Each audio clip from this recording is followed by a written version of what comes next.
आगामी 17 जुलाई को देहरादून के परेड ग्राउंड में होने वाले राहुल गांधी के पूर्व से तय कार्यक्रम छात्रों की गूंज को लेकर भारी विवाद।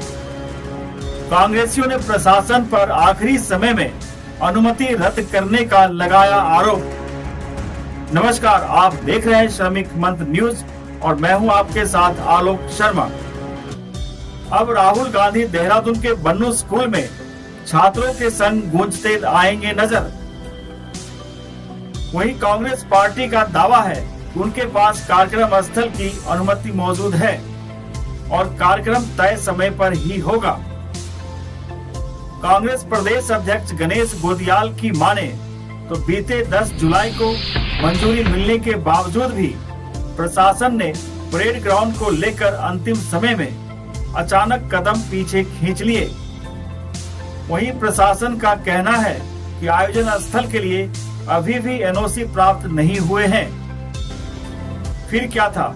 प्रशासन के स्तर से उठाए गए इस कदम से कांग्रेस कार्यकर्ताओं में भारी उबाल आ गया। दरअसल यह बवाल तब शुरू हुआ जब राहुल गांधी के कार्यक्रम के लिए ट्रकों में लदे टेंट का सामान कार्यक्रम स्थल परेड ग्राउंड पहुंची तो वहां टेंट लगाने को लेकर आपत्ति की गई। फिर क्या था? यह खबर देहरादून में आग की तरह फैल गई और देखते ही देखते कांग्रेसी रात के 12 बजे परेड ग्राउंड पहुंच गए। राहुल गांधी जी के कार्यक्रम के लिए परेड ग्राउंड की परमिशन हमें 2 दिन पहले मिल गई थी। इस परेड ग्राउंड के लिए हमें ये कहा गया कि ये परमिशन आपकी हुई है और इसके तहत 3 दिनों का 1,77,000 रुपये जमा करें। प्रदेश कांग्रेस कमेटी ने जो तय शुल्क है उस तय शुल्क को जमा किया और जमा करने के बाद आज सुबह जैसे ही कार्यक्रम के आयोजन के लिए आवश्यक बंदोबस्त के रूप में जो टेंट का साजो सामान ट्रकों से आया तो प्रशासन ने उन ट्रकों को बाहर रोक दिया।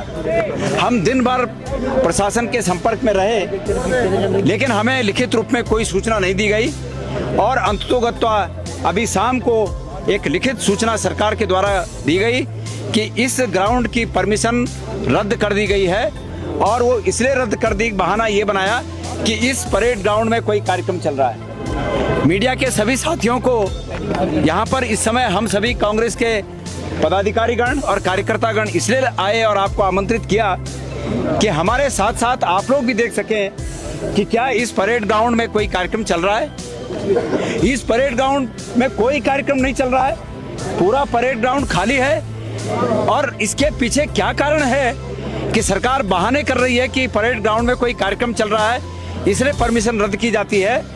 और मैं आपके माध्यम से प्रदेश की जनता को बताना चाहता हूं कि वो सिर्फ और सिर्फ कारण यह है कि इस प्रदेश की सरकार राहुल गांधी जी के नाम से डर गई है।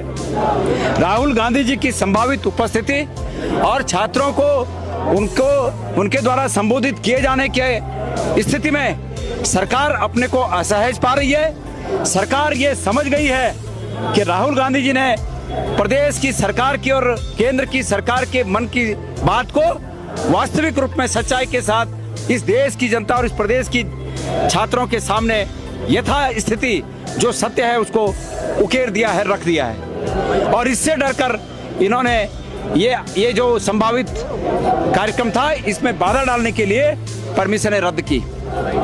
हम अंततोगत्वा ये दिखाने के लिए सिर्फ आप लोग को लाए हैं। मैं प्रदेश की जनता से ये वादा करता हूँ कि कार्यक्रम देहरादून में होगा।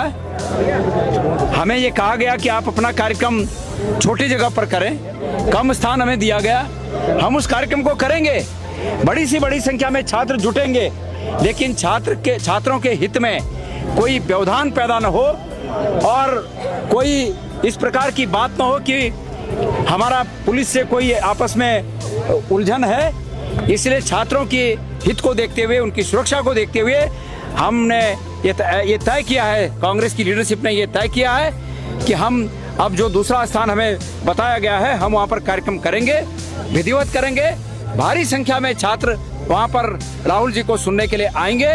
लेकिन ये सरकार ये याद रखे कि जो जुल्म वो विपक्ष पर और इस प्रदेश की जनता पर अपनी तानाशाही के चलते, छात्रों पर जो जुल्म अपनी तानाशाही के चलते ये सरकार जो कर रही है, इस जुल्म को याद रखे और इतिहास अपने को दोहराता है। 1 साल बाद, 6 महीने बाद ये चीज, इस चीज से उनको भी रूबरू होना पड़ेगा। जो सितम उन्होंने ढाए हैं, उन सितमों के लिए वो भी तैयार रहें। यही मैं मीडिया के माध्यम से आप लोगों को कहना चाहता हूँ। धन्यवाद। और हाँ, इस खबर पर आपका क्या कहना है, हमें कमेंट करके जरूर बताइए। बाकी की तमाम जानकारी और अपडेट्स के लिए आप बने रहें श्रमिक मंत्र न्यूज पर। धन्यवाद।